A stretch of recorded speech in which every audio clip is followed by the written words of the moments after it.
नमस्कार दोस्तों, धर्म रहस्य चैनल में आप सभी का एक बार फिर से स्वागत है।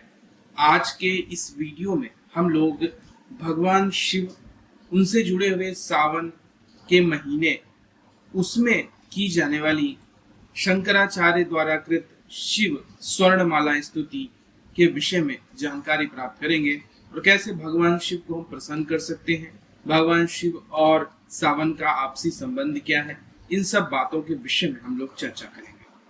तो जैसे कि मैंने आप लोगों को बताया है कि भगवान शिव का जो ये स्रोत है यह बहुत ही दुर्लभ है और जो भी इसे नित्य सावन के महीने में पढ़ता है निश्चित रूप से भगवान शिव की कृपा उसे प्राप्त होती है। तो चलिए आइए सुनते हैं सबसे पहले श्री शंकराचार्य जो द्वारा निर्मित किया गया यह शिव स्वर्णमाला स्तुति, जो कि भगवान शिव में आपकी भक्ति को बढ़ाती है और इस सावन के महीने में वर्षा ऋतु के पर्व पर भगवान शिव की निश्चित कृपा और उनकी सिद्धियां दिलाने वाली मानी जाती है।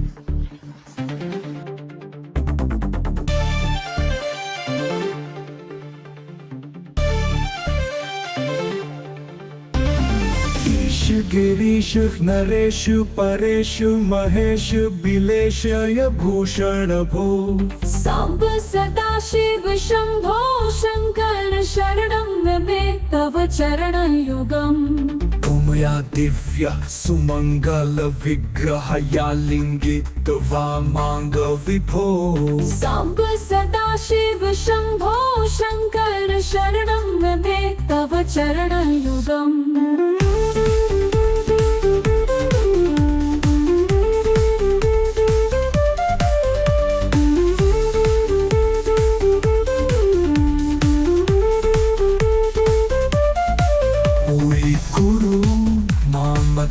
नाथम दूरी कुरु में दुरितम हो सांब सदा शिव शंभो शंकर शरणं मे तव चरण युगम। ईश्वर मानस हंस चराचर जनन स्थिति लय कारण भो सांब सदा शिव शंभो शंकर शरणं मे तव चरण युगम।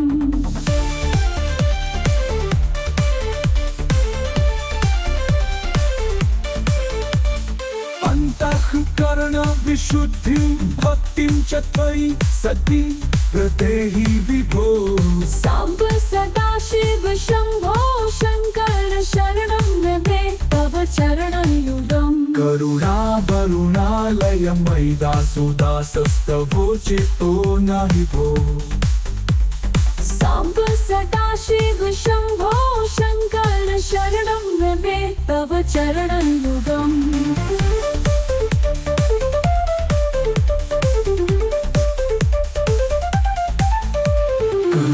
वरुणालय मयि दास उदासस्तवोचितो नहि भो सांब सदा शिव शंभो शंकर शरणं मे तव चरण युगम। जनुतक जंकिणु जनतक कीटतक शब्दैर्नटसि महानट भो सांब सदा शिव शंभो शंकर शरणं मे तव चरण युगम।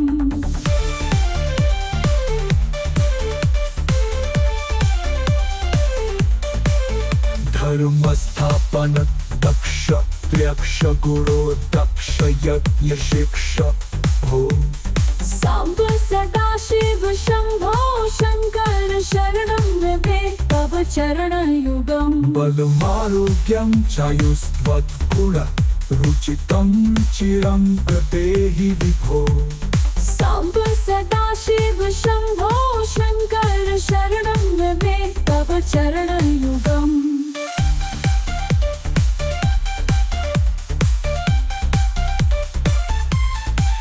षड्ऋतु षड्ूर्मि षड्विकार हर सन्मुख षण्मुख जनक विभो सांब सदा शिव शंभो शंकर शरणं मे तव चरण युगम। भगवान भानुमन्तं परं ब्रह्मेति लक्षण लक्षित भो साम्ब सदाशिव शम्भो शङ्कर शरणं मे तव चरणयुगम् हरुः मुख स्वर्गाय गीतापदान पद्य विभो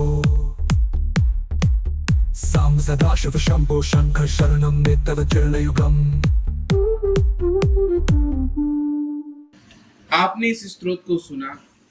आप अगर भगवान शिव और सावन के संबंध को जानना चाहते हैं तो कुछ महत्वपूर्ण बातें जो निकल के आती हैं और जो कथाएं इसके संबंध में हमें प्राप्त होती हैं वह इस प्रकार से हैं। हम लोग जानते हैं कि समुद्र मंथन और विषपान एक ऐसी कहानी है जब भगवान शिव का विशेष महत्व हमें देखने को मिलता है। समुद्र मंथन के समय जब देवताओं और असुरों ने मिलकर समुद्र को मथा तो उसमें से विष यानी कि हलाहल निकला था।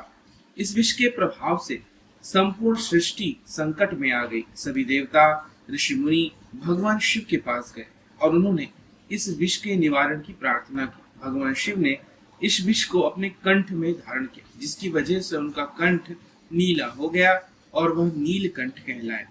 सावन का महीना इसी समय आता है, इसीलिए इस समय भगवान की स्तुति करना बहुत फायदेमंद माना जाता है। इसके अलावा सावन से जुड़ी दूसरी घटना है भगवान शिव और माँ गौरी का विवाह। पार्वती जी ने भगवान शिव को पति के रूप में पाने के लिए कठोर तपस्या की थी और उनकी तपस्या के फलस्वरूप सावन महीने में ही भगवान शिव जी ने माता पार्वती से उस वक्त विवाह किया था। इस पवित्र विवाह की स्मृति में सावन मास में शिव पार्वती की पूजा का विशेष महत्व माना जाता है। इसके अलावा तीसरा प्रमुख कारण है भगवान शिव की विशेष कृपा।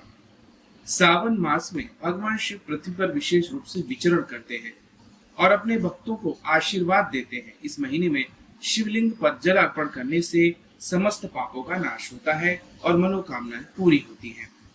प्रकृति और शांति का पर्व।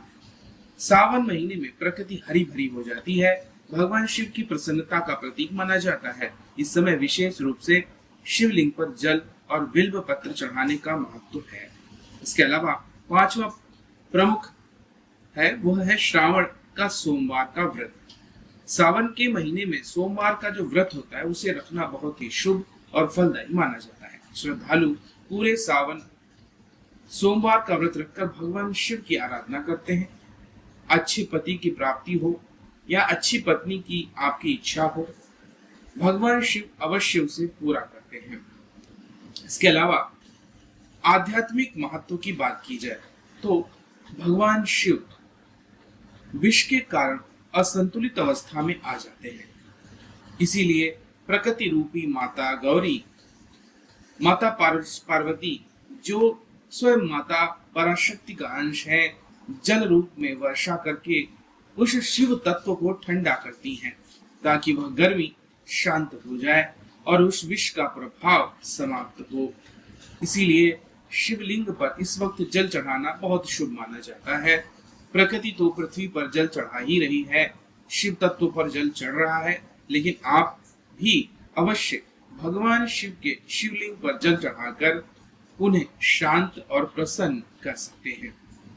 इसके अलावा रही बात कि आप इस दौरान इस शंकराचार्य कृत स्तोत्र का पाठ अगर रोजाना एक माला करते हैं और शिव स्वर्ण माला स्तुति को पढ़ते हैं तो अद्भुत कल्याण की प्राप्ति होती है और सिद्धियों की भी आपको प्राप्ति हो सकती है। तो इसका विधान भी बहुत सरल है। सबसे पहले स्नान और पवित्रता आवश्यक है, इसलिए प्रातः जल्दी उठकर स्नान करें, स्वच्छ वस्त्र धारण करें, पूजा स्थल को स्वच्छ कर लें। इसके बाद अगर आपके घर में शिवलिंग की स्थापना है अथवा आपका अंगूठे से छोटे आकार का पारद का शिवलिंग है तो उसकी पूजा आप कर सकते हैं। यदि आपके पास शिवलिंग नहीं है तो किसी मंदिर में जा सकते हैं और वहां पर भगवान शिव की शिवलिंग को स्थापित किए हुए को आप पूजित कीजिए। ध्यान और संकल्प लीजिए। शिवलिंग के सामने बैठकर ध्यान करें और मन में संकल्प लें। आप भगवान शिव के ओम नमः शिवाय मंत्र और शिव स्वर्णमाला स्तुति को अवश्य वहां पर जाकर के पढ़ें। पंचामृत से अभिषेक करें, जिसमें दूध, दही, घी, शक्कर और शहद होता है, से शिवलिंग का अभिषेक करें। इसके बाद गंगा जल और शुद्ध पानी से उसका अभिषेक करें। पूजा सामग्री में बिल्व पत्र, धतूरा, आकड़ के फूल, अक्षर, चंदन, धूप, दीप, नैवेद्य जिसमें प्रसाद हो, भस्म इत्यादि के अलावा शिवलिंग पर बिल्वपत्र, धतूरा और आंकड़े के फूल चढ़ाने चाहिए। धूप और दीप से आरती करें और मंत्र का जाप करें। नैवेद्य अर्पण में आप मिठाई, फल, अन्य प्रसाद अर्पित कर सकते हैं। पंचामृत या किसी अन्य विशेष भोग को नैवेद्य के रूप में भी चढ़ा सकते हैं। भगवान शिव के मंत्र के जाप के बाद आप समस्त लोगों के साथ वहां पर जयकारा, जय शिव ओंकारा का अथवा जो आरती है उसका गायन कर सकते हैं। महामृत्युंजय मंत्र का भी पाठ कर सकते हैं। शिवलिंग की परिक्रमा करें। याद रखें, शिवलिंग की अर्ध परिक्रमा करना चाहिए, पूरी परिक्रमा और उसके आगे निकल के नहीं करनी चाहिए। इसके अलावा जो भी प्रसाद आपका होता है उसे परिवार और मित्रों में वितरित करना चाहिए। सावन के सोमवार का व्रत रखें अगर संभव है तो, नहीं तो अवश्य ही मंत्र का जप करें और रोजाना किसी समय भी एक समय निश्चित कर लें, उस वक्त इस स्तुति का पाठ करें। इसके अलावा पूजन में शुद्धता का विशेष ध्यान रखें। बेल पत्र जो चढ़ाते हैं वो 3 पत्तियों वाला हो और उसका कोई हिस्सा कटा फटा नहीं होना चाहिए। धतूरा और आंकड़े के फूल भगवान शिव को प्रिय माने जाते हैं, इसको भी आपको शिवलिंग के ऊपर अवश्य ही अर्पित करना चाहिए। अगर आपके पास समय बचता है तो पूजन के बाद आप भगवान शिव की कोई कथा या शिव पुराण पढ़ें या सुने, इससे भी आपको बहुत लाभ प्राप्त होगा। सरल विधि से आप इस शिव स्वर्णमाला स्तुति को रोजाना सुन सकते हैं भजन चला करके, अथवा इसका पाठ कर सकते हैं।